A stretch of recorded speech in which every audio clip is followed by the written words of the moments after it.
John chapter 8. Basahin po natin ng sabay-sabay mula po verse 31 hanggang verse 32. John chapter 8, 31 to 32. Ready, read.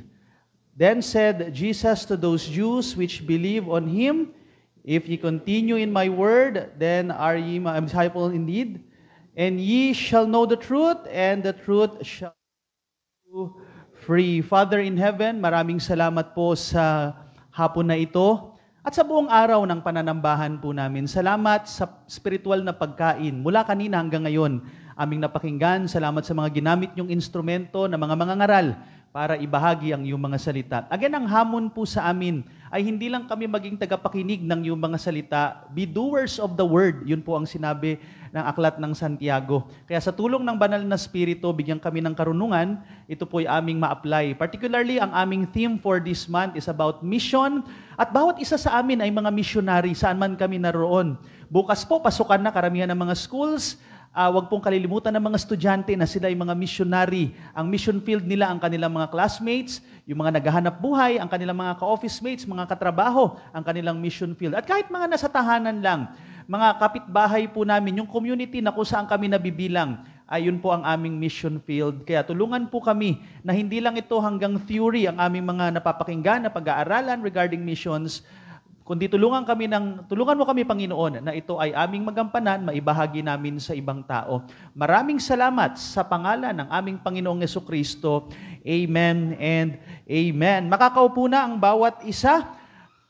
Kung lalagyan ko po ng pamagat, ang aking ibabahagi ay the truth that will set you free. Mga kaibigan at mga kapatid, ang atin pong misyon ay ibahagi ang katotohanan sa ibang tao dahil ito pong katotohanan na ito, napakahalaga na ito'y maibahagi natin sapagkat ito lamang po ang makakapagpalaya sa atin pong mga kababayan, spiritually speaking. Next slide, nung nakaraan pong Thursday ay nagdiwang ang ating bansa ng 127th Philippine Independence. Ang atin pong bansa ay nakalaya sa pamamahala ng banyaga. Pero kung iisipin po natin, hanggang sa ngayon po, spiritually speaking, marami pa tayong mga kababayan ang hindi pa po malaya. At nakakalungkot mang sabihin, makikita natin sa mga balita, isa sa mga masakit sa damdamin na ating makikita sa ngayon, as in, marami tayong mga kababayan, particularly young people, ito pa nakakagulat, mga estudyante, di ba, nabalitaan nyo sa Quezon City, positive sa HIV. Just imagine, mga estudyante ito na maaring ang iniisip ng mga magulang, sila ay nag-aaral, ginagamit nila yung baon nila sa kanilang pag-aaral, pero baka mamaya, yung iba sa kanila ay sa immoralidad nagagamit yung kanilang baon o yung pera. So nakakalungkot yun, hindi biro yung statistics. At ang nakakalungkot pa, ito ring month na ito ay sinasabing Pride Month. At hindi nyo ba nakita ang connection na sinasabing Pride Month tapos tumataas din ang bilang ng positibo sa ganyang karamdaman? At ayon pa sa news, majority ng positibo ay yung parehong lalaki.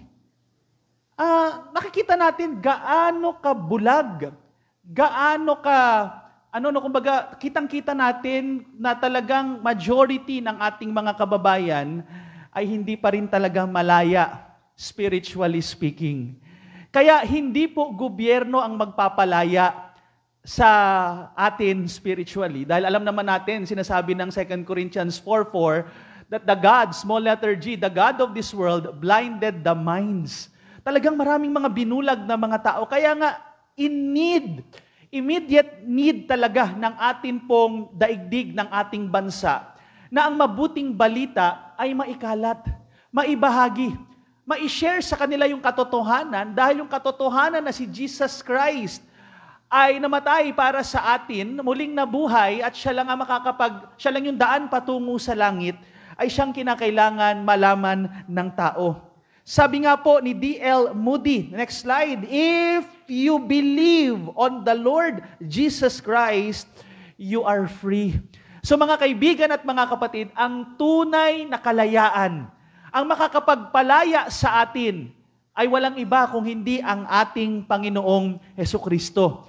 Kaya nga, kailangan natin missions month po tayo. kailangan natin ang suportahan ang mga ganitong klase ng gawain at tayo mismo, wag niyong kalilimutan, tayo rin po ay mga missionary sapagkat meron tayong mga kasama, maaring araw-araw nating kasama o madalas natin silang nakikita na itong mga taong ito ay nangangailangan ng katotohanan. Dahil sabi nga ng Bible, ang katotohanan na ito, ang Ebanghelyo, ang Panginoong Jesucristo, ang siyang kalayaan na makakapagpalaya sa atin.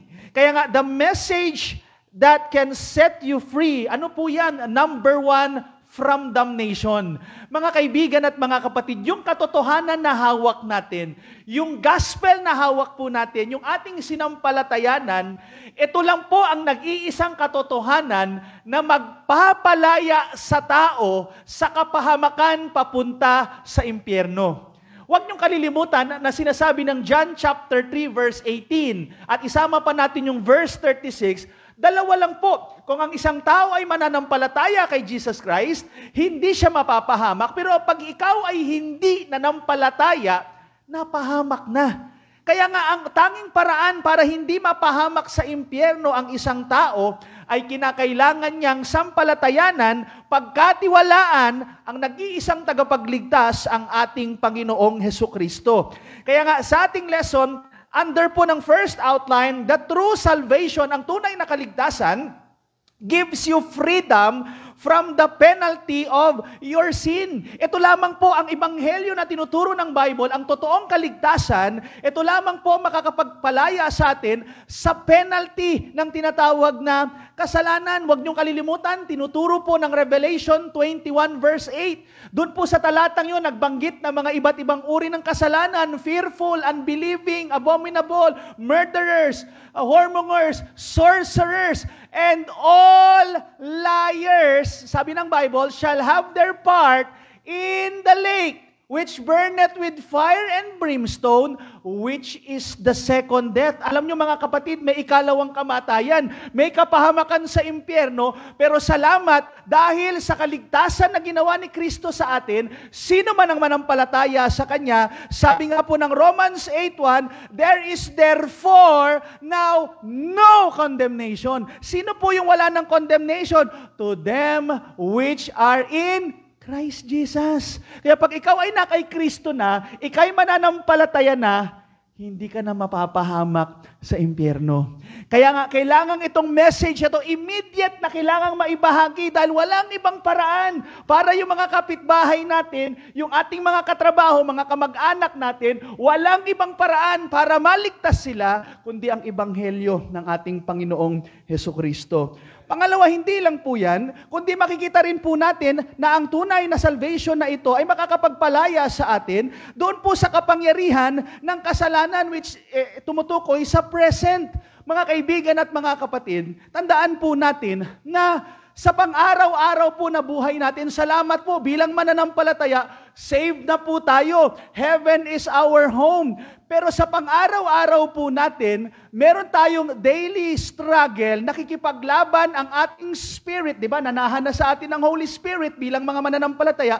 Pero tayo po ay nakikipaglaban sa atin pong old nature, ito pong carnal body po natin. Pero salamat, dahil po sa kapangyarihan ng Diyos, meron na tayong kapangyarihan para ma-overcome yung lumang pagkatao po natin. Salamat, we have the Holy Spirit. At ang Holy Spirit, Galatians chapter 5, 22 to 23 tells us na meron itong bunga. At yung love, joy, peace, at yung mga gifts na binanggit po dyan, yan ang lalabas po sa atin pag may Holy Spirit na tayo. Kaya unti-unti po nating mapapagtagumpayan ito pong kapangyarihan ng kasalanan na nandito po sa atin. Nung tinanggap natin si Kristo, nanahan sa atin ang Holy Spirit, wala pa namang umaalis sa atin. Kaya nga tayo ay may daily na nakikipaglaban tayo, pero hindi na po ito issue na pupunta ka sa langit o hindi, kasi we are saved na po bilang believer. Ang issue na pinaglalabanan natin dito is may kinalaman sa reward natin one day, at syempre, to glorify God. No, pag tayo po ay namumuhay spiritually, we glorify God.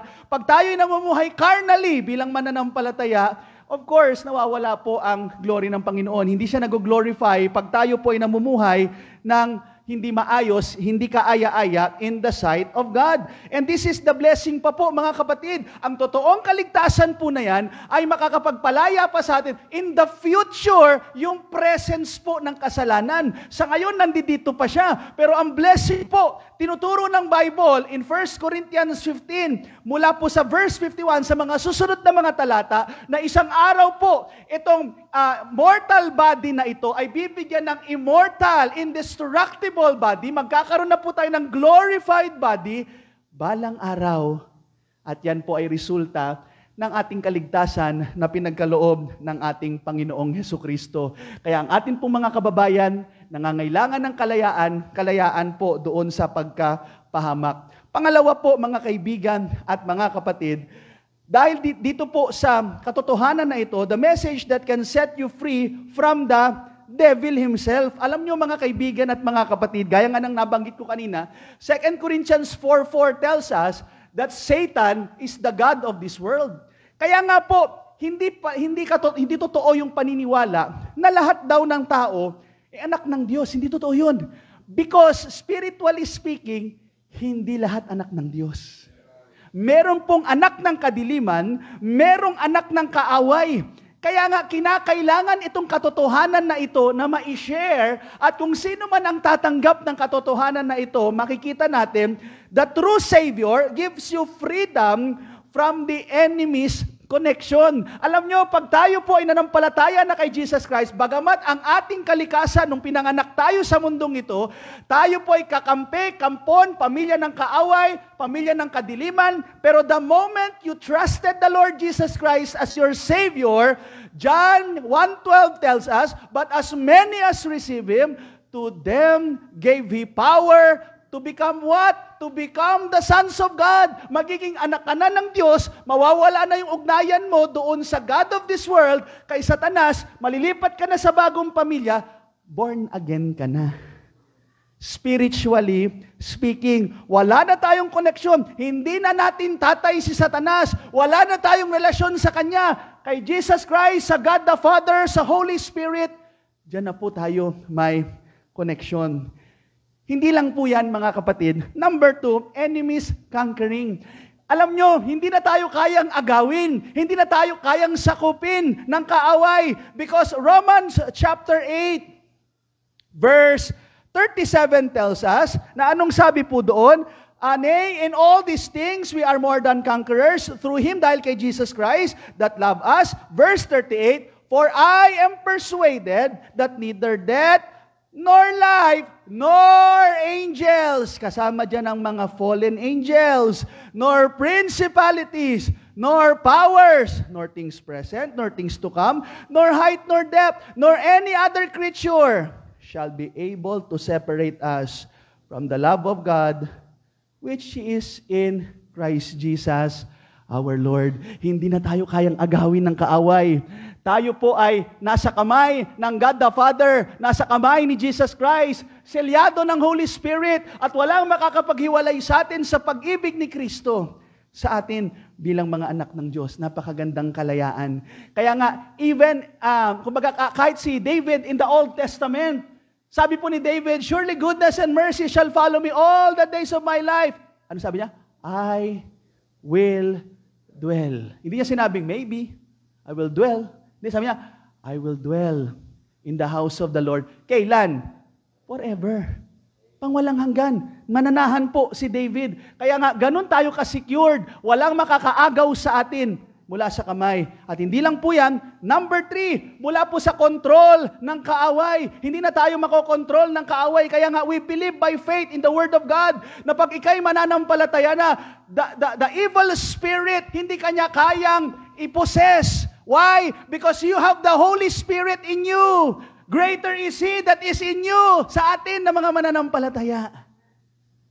Ganyan po ka-powerful. Ganyan po kaganda yung salvation na meron tayo. Kaya nga kinakailangan may mission. Kailangan may mga missionaries. Dahil itong magandang balitang ito, itong katotohanan na ito, ay kinakailangang maikalat sa madilim na daigdig na tayo'y nandito ngayon.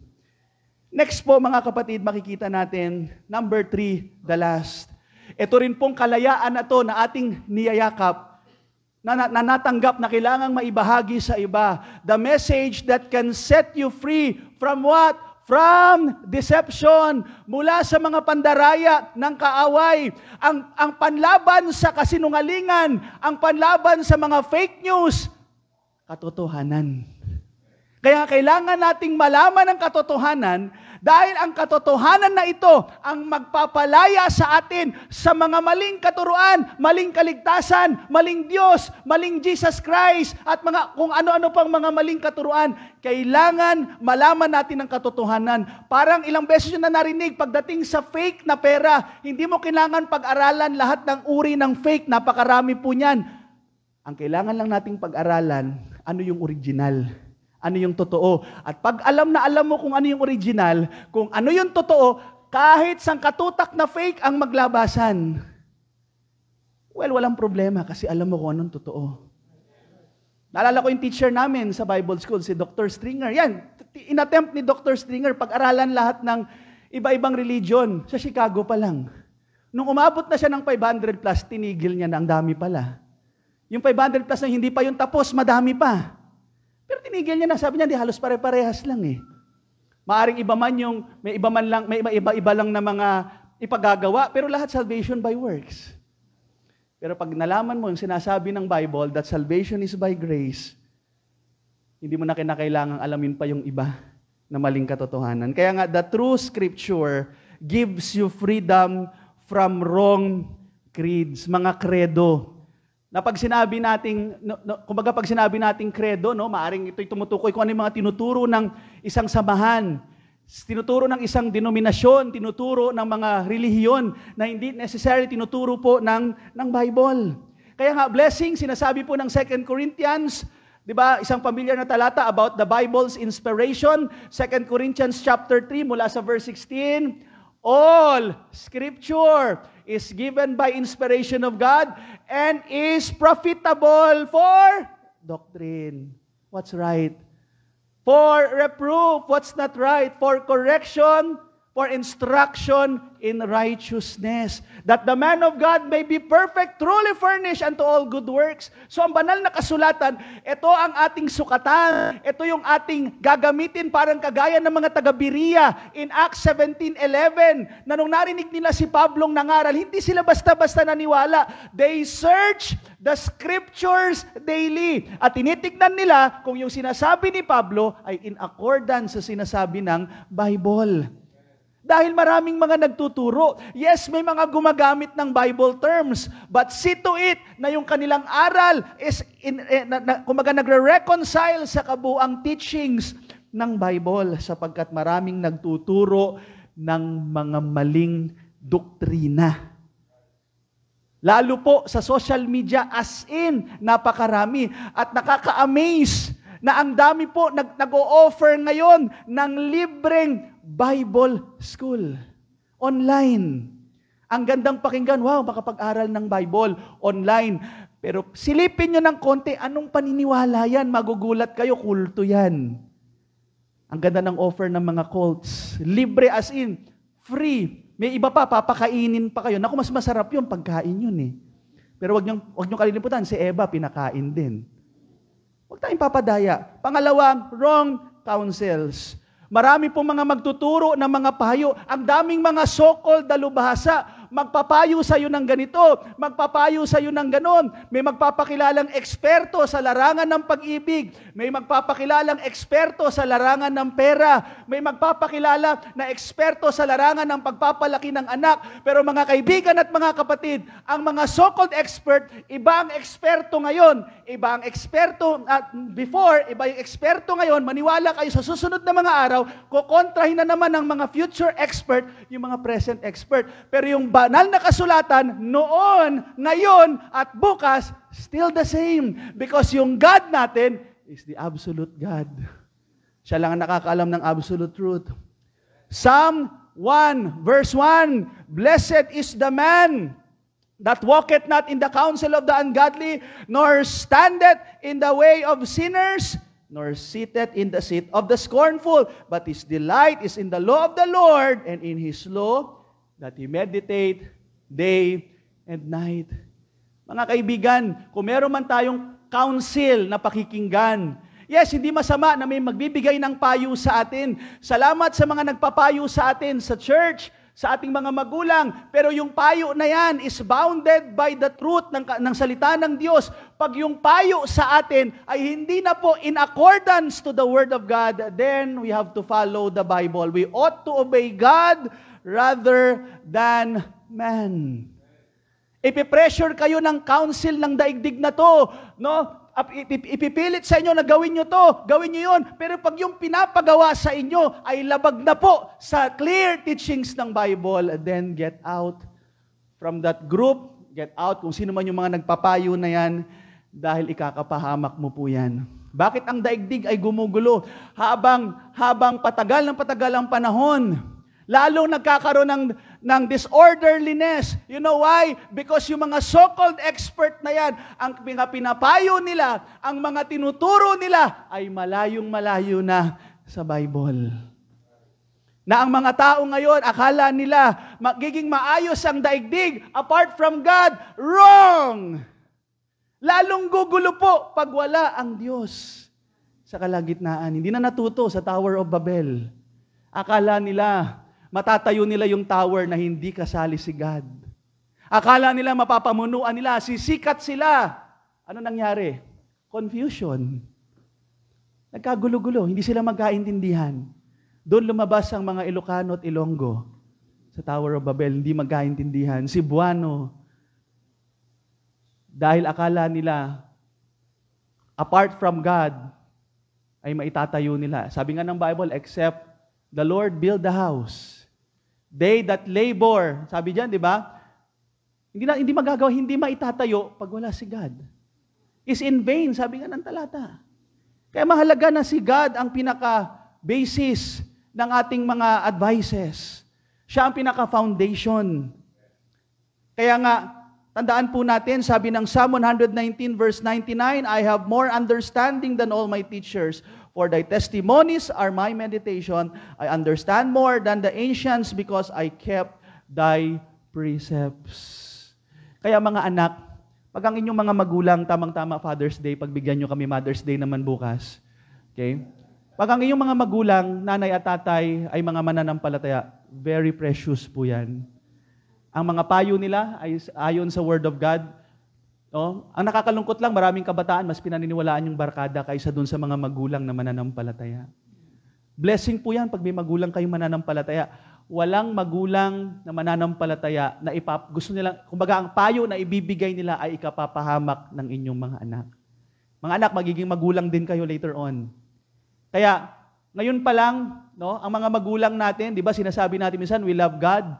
Pero kung yung mga magulang nyo, hindi nyo nire-respeto, naku, niloloko nyo lang sarili nyo. Si God, ginamit niya mga magulang, siya yung yung mga magulang, sila yung parang pinaka-visual representation ng God na hindi natin nakikita. Kung yung mga magulang natin ay hindi natin nagagalang, hindi natin binabastos natin, tapos sasabihin natin, we love God, hindi. Kung yung magulang nga na nakikita mo, binabastos mo, paano pa kaya yung God na hindi mo nakikita? Kaya, cherish natin, blessing po ang mga magulang na may takot sa Diyos. And of course, panghuli po, wrong choices.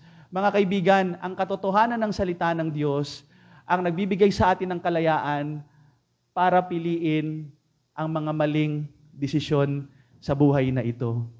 Alam nyo, I'm so grateful bilang isang mananampalataya. Nakakilala ako sa Panginoong Jesucristo, ako po ay grade 5. Bagamat before grade 5, nadadala na rin kami sa evangelical church.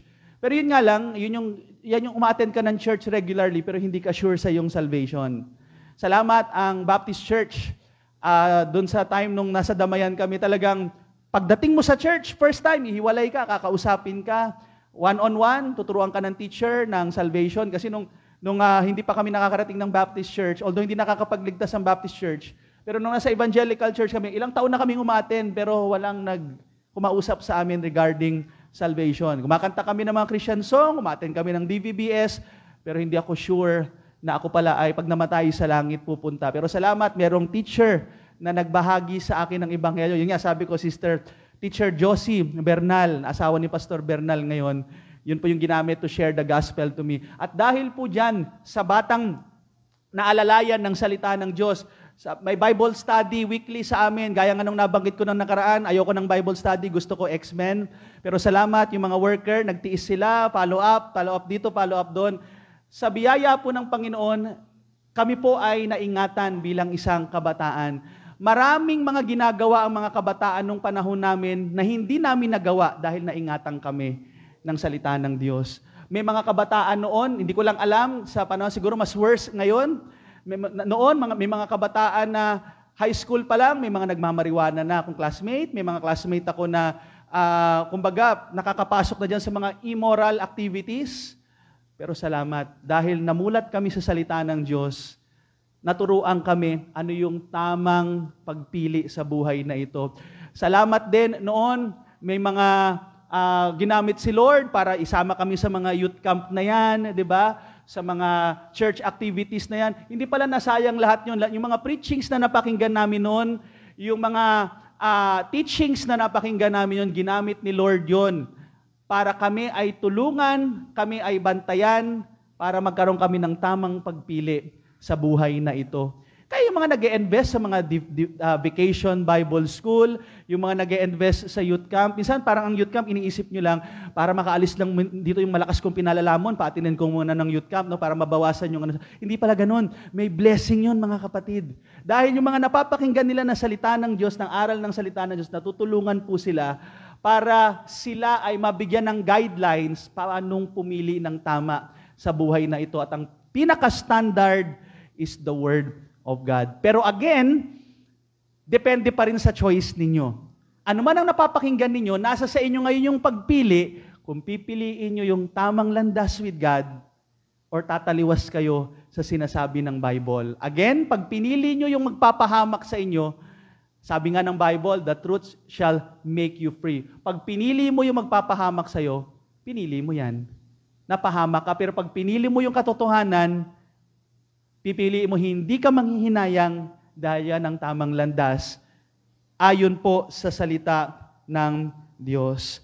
Panghuli, if you are going to experience the joy of your freedom in Christ, you will have to decide whether you will please God or people. Dalawa lang. Please mo yung people o you please God. Malaki ang possibility pag pinili mo si God, hindi ka papalakpakan ng tao. Kukutsain ka, pagtatawanan ka, it's okay.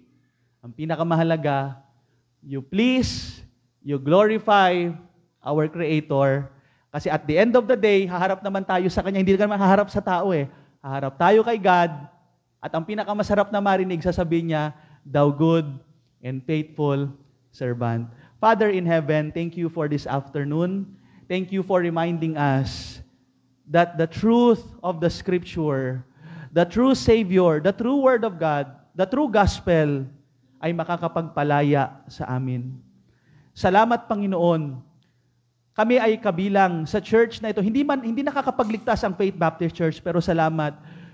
Ang church na ito ay nangangaral ng tunay na Kristo, ng tunay na Ebanghelyo, ng tunay na Biblia. Kaya salamat, Panginoon. Hindi nyo kami hinayaan sa kadiliman na mangangapa kami kung anong katotohanan. Meron kaming black and white, absolute book that teaches us ano ang tama, ano yung mga mali, paano mamuhay sa tama at manatili na mamuhay sa katotohanan. Magpatuloy po kami, gampanan namin ang aming misyon.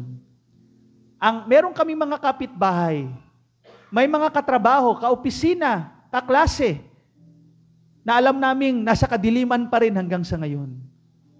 Lord, gamitin nyo kaming instrumento para yung katotohanan ay maibahagi sa kanila. Hindi man kami ang tagapagligtas, pero at least nagamit mo po kami para ang napakahalagang mensahe, ang katotohanan na magpapalaya sa madilim na daigdig na ito ay maibahagi namin sa ibang tao. Thank you po sa Holy Spirit na siyang tunay na tagapagturo po namin. At hindi lang kami maging tagapakinig gaya ng panalangin ko kanina, kundi apply namin ito paglabas namin sa church building na ito. Ito ang aming dalangin sa pangalan mo, Panginoong Yesus. Amen and amen.